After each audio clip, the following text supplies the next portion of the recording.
Cada 2 setmanes, coincidint en dimecres, més o menys a aquesta hora, obrim els nostres micròfons a un temps que ens ha de portar a la tranquil·litat, a la reflexió, a veure'ns i conèixer-nos nosaltres mateixos, a un univers, en definitiva, zen, que ens apropa i ens porta, com deia, cada 15 dies, la terapeuta i mestra de Reiki, Montse Macanàs, a qui avui encara tenim en connexió telefònica i a qui esperem tenir ja personalment d'aquí a 2 setmanes per veure'ns les cares i viure amb una mica més d'intensitat encara aquest temps de ràdio. Montse Macanàs, bon dia. Hola, molt bon dia. Com esteu? Molt bé, aquí a punt ja de rebre els teus savis consells que ens ajudin a viure una miqueta més tranquils i amb més intensitat, si més no. Avui, en aquest preguió que ens presenta sempre abans de fer aquests minuts radiofònics, la Montse Macanàs ens proposa introduir el tema amb una expressió italiana que jo he de dir, és casualitat total, que des de ben jove és una expressió que a mi sempre he intentat tenir-la present i que a més sempre m'havia fet molta gràcia i m'havia interessat aquesta expressió de dolce far niente, no? Que els italians fan servir amb molta freqüència i que, per més que sigui una expressió que ens sembli lleugera, té molta profunditat, oi, Montse? Home, Déu-n'hi-do, aquesta expressió trobo que és molt potent. Aquesta expressió italiana, com tu molt bé has dit, fa referència al gaudir de l'absència d'activitat. I per estrany que ens pugui semblar, no tothom té l'habilitat i la capacitat de sentir plaer, de gaudir, quan no està fent res, no? De vegades me l'atribuïm en aquesta pràctica el sinònim de gandolejar, quan en realitat no té res a veure, perquè hi ha maneres i maneres de no fer res, no? I jo, tot i la paradoxa, faig al·lusió a no fer res de manera conscient, la qual cosa implica una intenció, és a dir, fem alguna cosa per no fer res. És certament curiós tancar el cercle d'aquesta manera amb aquesta expressió. Sentir plaer quan no s'està fent res. A algú li pot costar d'entendre això? Home, Déu-n'hi-do, perquè en realitat per què ens costa tant, no? Doncs perquè la majoria de nosaltres anem molt atrafegats amb les activitats de cada dia, no? I sovint, sense adonar-nos-en, ens referim a la manca de temps com la responsable de no tenir temps, per exemple, per interactuar amb els fills, per anar al gimnàs, al cinema, per llegir, a vegades per fer un cafè, per trucar a algú, per nosaltres mateixos. I el més curiós, però, és que no només no tenim temps per fer coses, sinó que tampoc en tenim per no fer-les. Llavors, què passa quan parem per no fer res de manera obligada, no? Sovint parem quan estem cansats, avorrits, o de vegades per circumstàncies alienes, no? Una mica com el que ens està passant ara, no? Amb aquest confinament, en els quals hi ha molts moments per no fer res, si els busquem, no? I què ens passa en aquests moments? En els quals ens conviden a no fer res i nosaltres no volem, no? Doncs ens posem ansiosos, ens entra apatia, estem malhumorats, també estem nerviosos, no tenim paciència, estressem, ens preocupem, ens adonem que no estem preparats per no fer res, o per la inactivitat, no? I anant més enllà ens adonem que no estem preparats pel silenci ni tampoc per connectar amb qui som. Parlem ara de coses que ens passen quan parem, ho deies just ara mateix, ens posem nerviosos, no tenim paciència, ens adonem que no estem preparats pel silenci. Com podem combatre tot això? Com podem combatre aquest nerviosisme que ens entra quan no fem res i tranquil·litzar-nos d'alguna manera i poder gaudir de no estar fent res? Doncs mira, molt bona pregunta. Una manera seria mirant de no jutjar-nos i de no sentir-nos culpables precisament per no fer res, no? Una altra podria ser treure'ns el rellotge o intentant no mirar-lo. Una altra podria ser deixar de pensar en el que farem quan acabi el moment de no fer res, perquè vas dient, ara paro una estona, però mentre estic aturat penso, quan s'acabi aquesta estona que vaig mirant el rellotge, ostres, he dit que perdia 5 minuts, aquests 5 minuts no s'acaben mai, què puc fer quan acabi de fer això? No? Total, que no estic gaudint tampoc d'aquell moment, no? I l'interessant seria, doncs, gaudir d'aquest moment, viure'l, permetre'ns, que no ho solem fer, permetre'ns aquesta estona per nosaltres, prendre consciència del nostre cos, connectar amb la nostra respiració, observar com inhalo, com exhalo, anant més enllà, sentir els batecs del cor, també prestar atenció a tots els sentits, mirar mentre no estic fent res de quina manera intervé la vista, l'oïda, l'olfacte, el tacte, deixar-nos portar. Has introduït ara, Montse, fa un moment, un element que moltes vegades pensem que no existeix, però que ens condiciona moltíssim, penso jo, tu em rectifiques si no és així, la nostra vida i el nostre comportament, el rellotge. No el podem prescindir del rellotge, però per altra banda pot ser un dels nostres principals enemics, oi?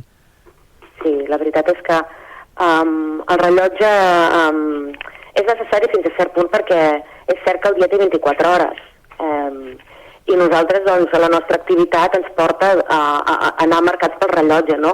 A l'hora de llevar-nos, a l'hora, doncs, d'entrar a treballar, o d'anar a portar els nens a l'escola, o tinc una hora al metge, o he quedat amb algú per fer un cafè. Sempre hi ha hores que ens marquen les coses que estem fent al llarg del dia, no?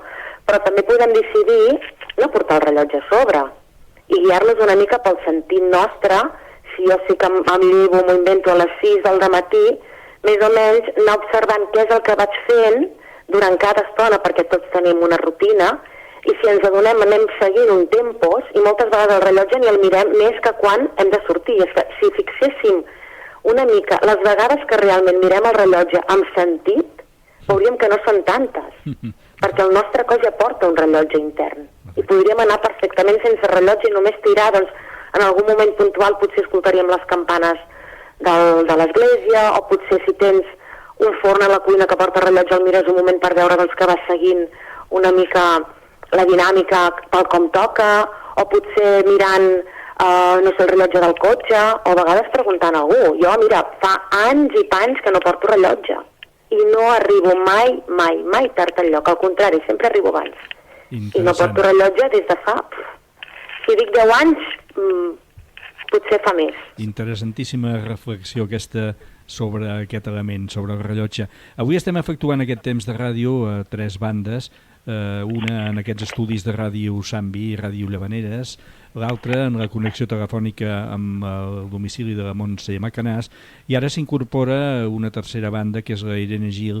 Aquí tenim teletreballant a distància des de Mataró, i aquí sabem que li interessa sempre moltíssim totes aquestes reflexions i consells que ens dona la Montse Macanàs. Aquí de ben segur a Irene Gil també, esperem que no ens falli la connexió, vol saludar, oi Irene? Bon dia de nou.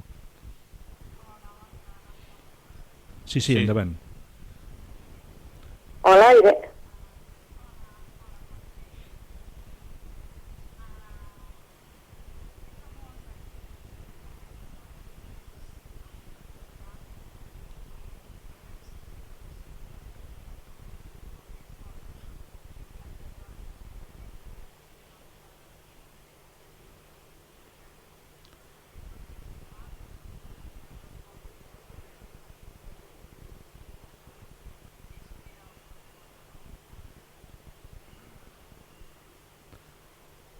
Se'ns talla aquesta connexió amb la Irene, ho lamentem, perquè de ben segur que l'aportació que ens havia de fer havia de ser molt interessant. Continuem, Montse, intentarem recuperar-la, resseguint una miqueta aquest guió del tema d'avui. Dèiem de, entre altres coses, deixar-nos portar, relaxar-nos, sentir els batecs del cor, agrair l'instant, aquest instant de no fer res. Tots estem d'alguna manera preparats per poder fer tot això? Sí, això va amb el nostre ADN, estem tots preparats per poder gaudir del moment. Simplement és deixar una mica de banda la ment, que sempre estan allà intervenint, no? I aportant-nos a vegades inputs que no ens calen, no? Jo penso que seria també interessant i enriquidor si ens obliguéssim a parar cada dia una estona per no fer res, no? I gaudir del moment. De vegades sí que és cert que pot resultar complicat, sobretot si les persones són molt actives. Llavors, el parar de cop, encara que siguin 5 minuts, pot semblar realment una fita potser inassolible, no? Llavors, jo el que miraria de fer és començar a baixar el ritme realitzant primer petites activitats amb una atenció plena, perquè llavors em serà molt més fàcil el dia que jo decideixi parar totalment, ja estaré una mica basat al fet de fer les coses amb més calma, no? Per exemple, fent un cafè, no? Doncs miraria de convertir el moment de fer cafè doncs, com una mena de cerimònia, doncs, posant molta consciència, per exemple, en el fet de si és una cafetera elèctrica, doncs quan encenc la cafetera, quan observo si hi ha aigua, quan poso la càpsula, agafant la tassa, quina tassa vull que sigui, si és una tassa, no sé, perquè és de color blau i m'agrada la de color blau, o perquè és una tassa que em van regalar quan em vaig casar, si prenc sucre, doncs miro, agafo el pot de sucre i miro mentre es va fent el cafè, doncs vaig posant el sucre. És a dir, cada pas que jo faig mentre jo preparo la tassa de cafè abans de prendre-me-la, el vaig fent amb molta consciència. I fins i tot després quan me la prenc, és a dir, assaborint cada moment i observant de quina manera, com és el cafè que tinc al davant, l'aroma, si està calent o molt calent o massa poc, de quina manera em baixa per la gola, no? Això seria una manera d'entrenar-me en parar i no fer res i gaudir de l'instant. És la veu de la Montse Macanàs, nostra terapeuta, mestra de Reiki, que cada 2 setmanes ens porta al seu univers zen, avui parlant sobretot i a partir d'aquesta expressió italiana del dolce far niente, del gran plaer que ens pot donar en un moment donat de la nostra jornada diària el no fer absolutament res. Aquests últims minuts de la seva intervenció els dediquem sempre a fer un exercici que ve acompanyat d'un tema musical que des del control de so en Gabriel Murga fa que comenci a sonar.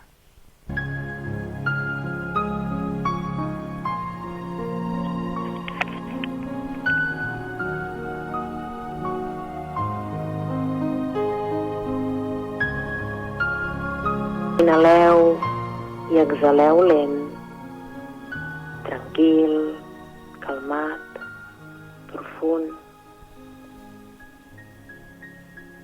Deixeu-vos portar per la vostra respiració. Deixeu anar les espatlles, el front, les parpelles, la llengua. Deixeu que el vostre cos es vagi deixant anar i que la calma el vagi abraçant a poc, gaudint d'aquest moment, de com el meu cos respon quan jo el convido a no fer absolutament res. I si la ment em porta alguna imatge o algun pensament, tan sols el deixo passar i torno a la meva respiració i a la presència del meu cos. Mentre em visualitzo assegut en una terrassa o al balcó, envoltat de plantes, observant tot el que hi ha al meu davant. Potser hi ha el cel, potser terrasses, potser un carrer. Tan sols observo i deixo que tot el que hi ha al meu voltant em vagi impregnant a través dels ulls, de l'oïda, de l'olfacte, del gust, del tacte. Em permeto gaudir d'aquest instant, observant com tot el que m'envolta m'ajuda a entrar cada cop més en un estat de calma, de pau, de tranquil·litat. I em quedo aquí, gaudint una estona més d'aquest moment, abans d'obrir els ulls.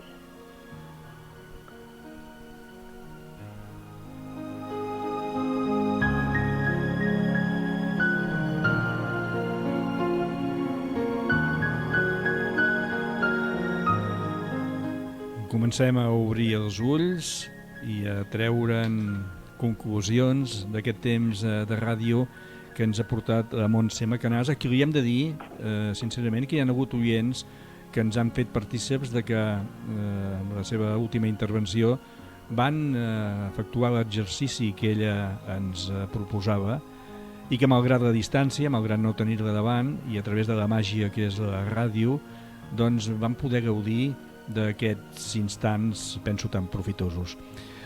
Recordem, Montse Macanàs, on et pot trobar la gent que ens escolta? Doncs mira, moltíssimes gràcies primer per aquest feedback, m'encanta que ho hagis dit, em sento realment molt plena, estic encantada. I bueno, estic a l'Avinguda Montal 929, d'aquí Sant Vicenç de Montal. Em podeu seguir per les xarxes, a Instagram, a Montse Macanàs Terapeuta, cada dia faig una petita meditació d'uns 10 minuts. I si no, al telèfon 639 74 6460, us estaré esperant per qualsevol cosa que us pugui ajudar a trobar-vos millor amb vosaltres mateixos. L'Univers Zen de la Montse Macanàs, aquí avui hem tingut en connexió telefònica i aquí esperem que d'aquí 2 setmanes puguem tenir ja en la presència directa en aquests estudis de Ràdio Sambi a la Riera del Gorg de Sant Vicenç de Montal. Agraïts, com sempre, a Montse, ens retrobem ben aviat. A vosaltres, una forta abraçada. Gràcies.